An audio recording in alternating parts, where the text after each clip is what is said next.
Hi everyone, Dr. Justin Golston here.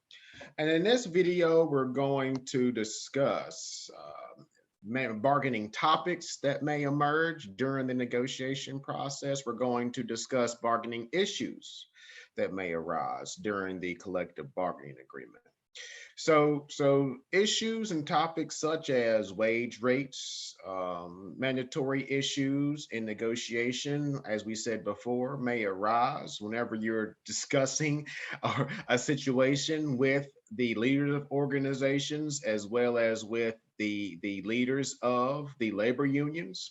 And according to law, primarily in the United States, um, the parties must negotiate over mandatory issues if either party were to raise those issues.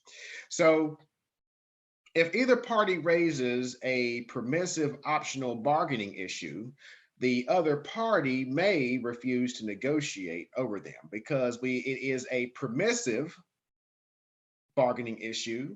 So they can listen to it, but they can also reject it. So one example of this would be if the issue was raised based on benefits for retirees for a permissive bargaining issue. Now, prohibited bargaining issues are subject matters that cannot be discussed legally by either side.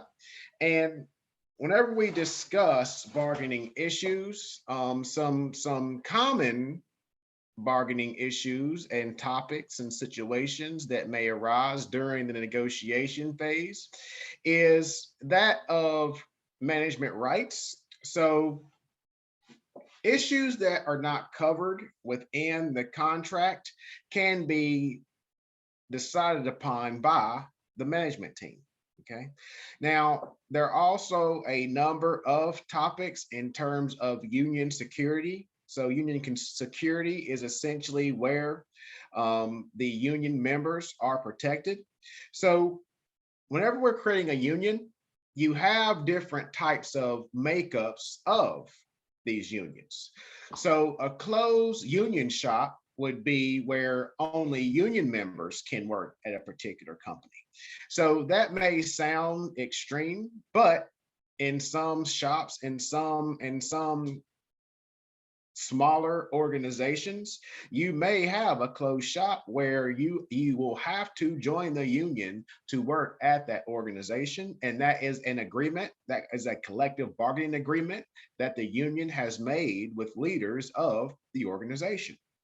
Now now that is similar to a union shop in that you don't have to be a union member before you join that organization. You can actually join with the agreement that you will have to join that particular union shop, right?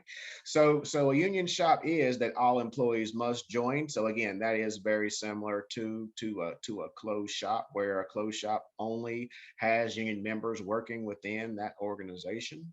Now you also have one called maintenance by membership, where if it is a contracted agreement, you have to be a part of that union throughout the duration of that particular contract.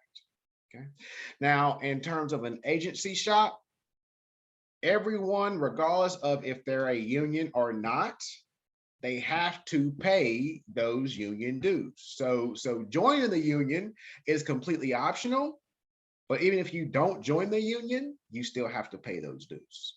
And then the open shop is you are it is completely optional to whether or not to join that union. So if you do not join that union, you do not have to pay those union dues.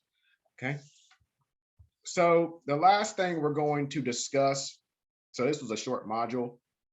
So the last thing we're going to discuss is, once we have worked with the organization, once we have laid out all of the things that the workforce at large would like to see within the organization, then we have to negotiate the agreement and close out this agreement and put this into the organization to put this into practice, if you will.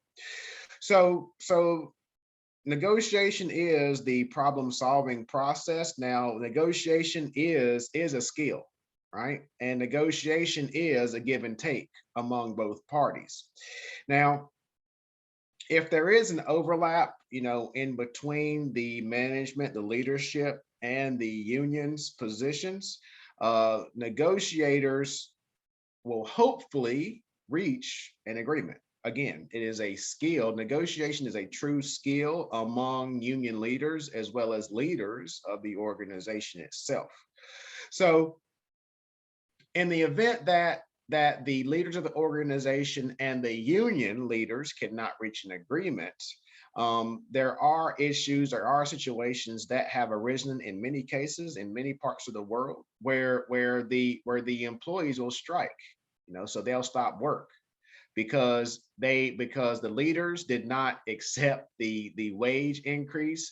The leaders did not accept the proposal to increase benefits or to provide benefits for certain individuals. So then they will actually strike or do a work stoppage. Okay.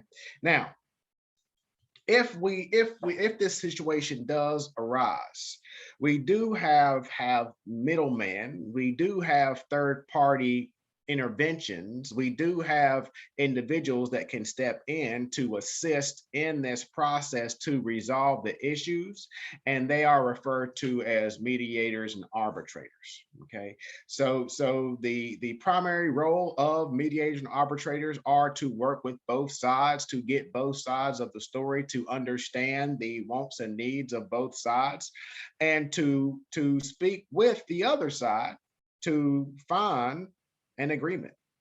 So once those mediators and arbitrators do step in, and once they do hopefully find an agreement that is beneficial to both parties, that both parties do agree to, then, as we said before, there is an administration of that agreement, and then we move forward with implementing those requests.